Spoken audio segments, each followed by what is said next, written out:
Women have been involved in movie making since the beginning of cinema history. And on today's episode, we want to highlight some of those amazing women and their contributions to the film industry. Welcome to the Hollywood Makers.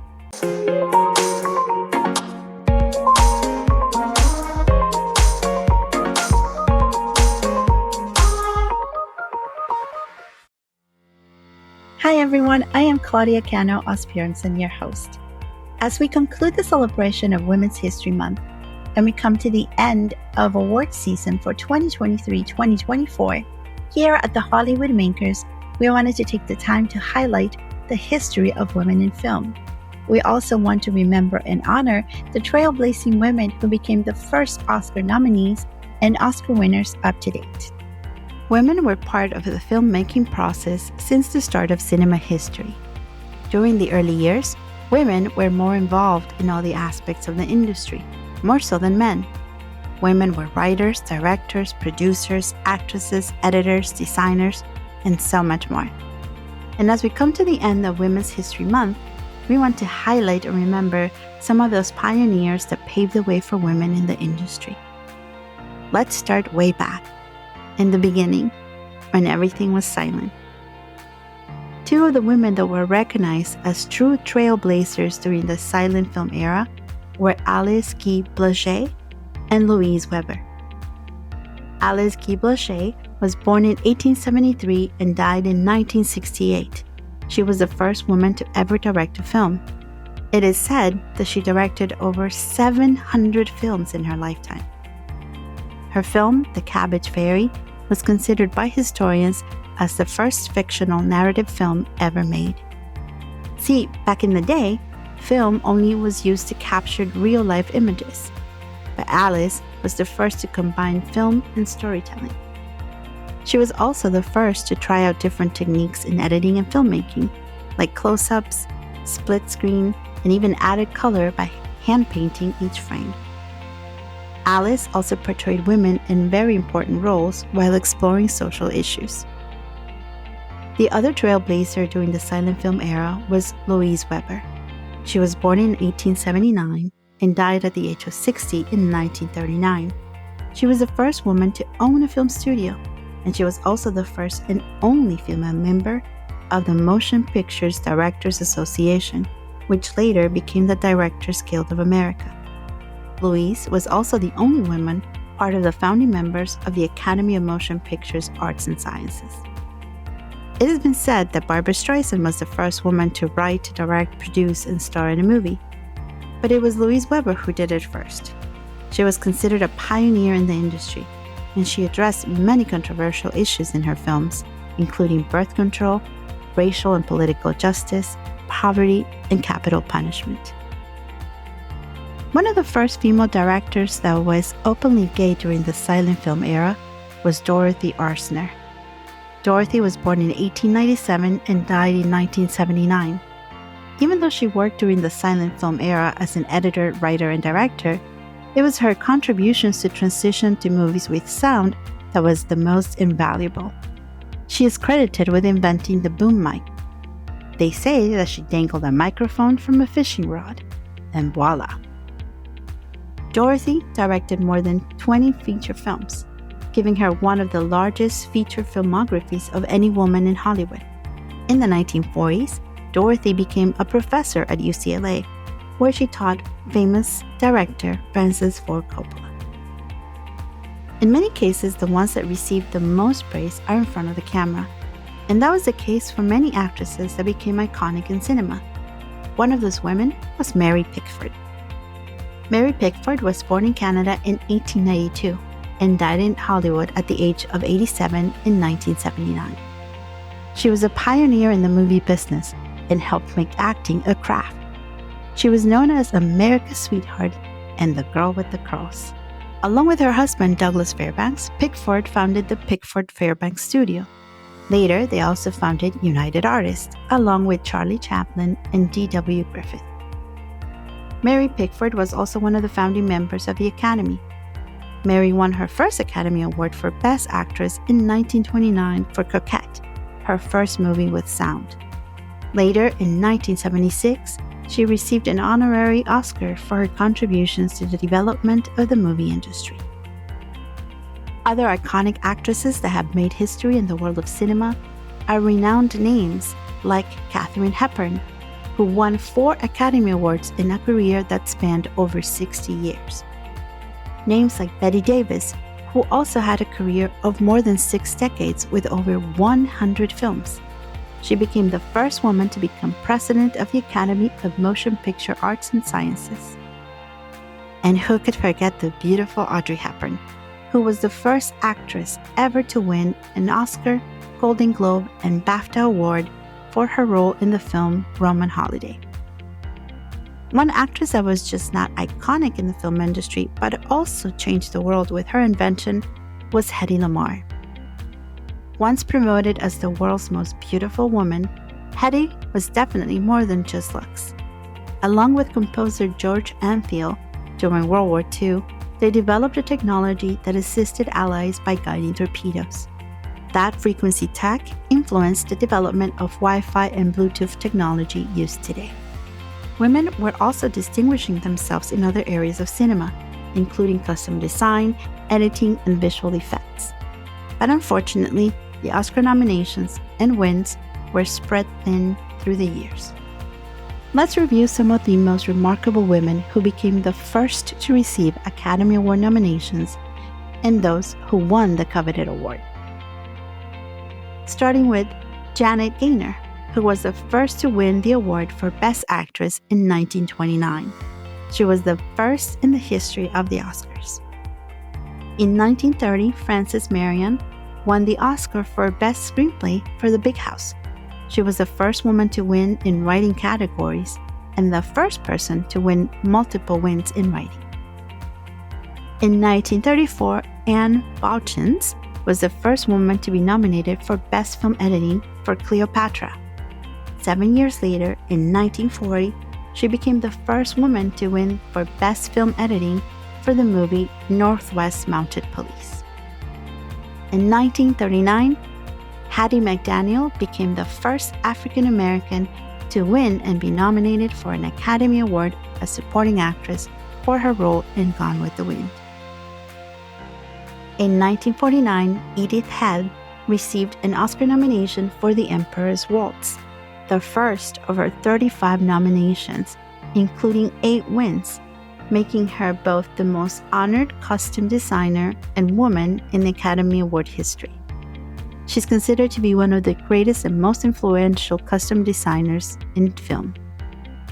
In 1954, Dorothy Dandridge was the first African American actress to be nominated for Best Actress for her role in Carmen Jones.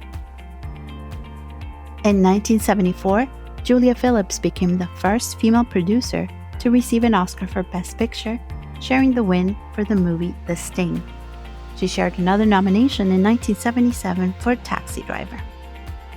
In 1982, Bono Ataya was the first woman of color to win and be nominated for Best Costume Design for the movie Gandhi. She shared the win with John Molo. In 1986, Susan M. Benson was the first woman to win and be nominated for Best Visual Effects for her work in the movie Aliens. She shared the win with Robert Skotak, Stan Winston, and John Richardson. In 1992, Ruth E. Carter received her first nomination for Best Costume Design for Malcolm X. She was the first African American and Black woman to be nominated for Best Costume Design. It was 26 years later, in 2018, that she became the first African American to win Best Costume Design for the movie Black Panther. In 2002, Halle Berry became the first Black woman to win the Best Actress Oscar for her role in Monsters Ball. In 2007, Marjane Satrapi was the first woman to be nominated for Best Animated Feature for her movie Persepolis. She shared the nomination with Vincent Paronaut. In 2010, Kathryn Bigelow became the 4th woman nominated and the first woman to win the Best Director Oscar for the movie The Hurt Locker. In 2011, Jennifer Yu Nelson was the first woman of color to be nominated for Best Animated Feature for Kung Fu Panda 2. That same year, Laura Hirschberg had the first Oscar win for a woman in the category of Best Sound Mixing for the movie Inception. It was the next year, in 2012, that Brenda Chapman became the first woman to win the Best Animated Feature for Brave. She shared the win with Mark Andrews. In 2013, Lupita Nyong'o won the Oscar for Best Supporting Actress for her role in 12 Years a Slave. It was her debut film performance, and she was the first Afro-Latina actress to be nominated and win an Academy Award. In 2014, Oprah Winfrey was the first woman of color to be nominated for Best Picture for Selma. She shared the nomination with Christian Coulson and Jeremy Kleiner. 2018 brought Rachel Morrison the first nomination for a woman in the Best Cinematography category for the movie Mudbound. It was also in 2018 that Gabriela Rodriguez became the first Latina to be nominated for Best Picture, along with Alfonso Cuarón for the movie Roma. In 2019, Maya C. Rubio was the first Latina to be nominated for Best Costume Design for Jojo Rabbit. 2021, Yvette Marino became the first Latina to win and be nominated for Best Animated Feature for the movie Encanto. She shared the win with Jared Bush, Byron Howard, and Clark Spencer. And this past year, 2023, Kiyoko Shibuya became the first woman of color to win and be nominated for Best Visual Effects for the movie Godzilla -1.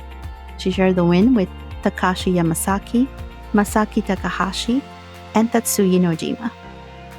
Interesting to note that even though women were such an instrumental part of the success of cinema since the beginning, the recognitions for their work have been very sparse. We are happy and proud to salute and congratulate all the women who broke ground, becoming the first to be nominated in each category. But why, oh why, did it take so long for each woman to become the first?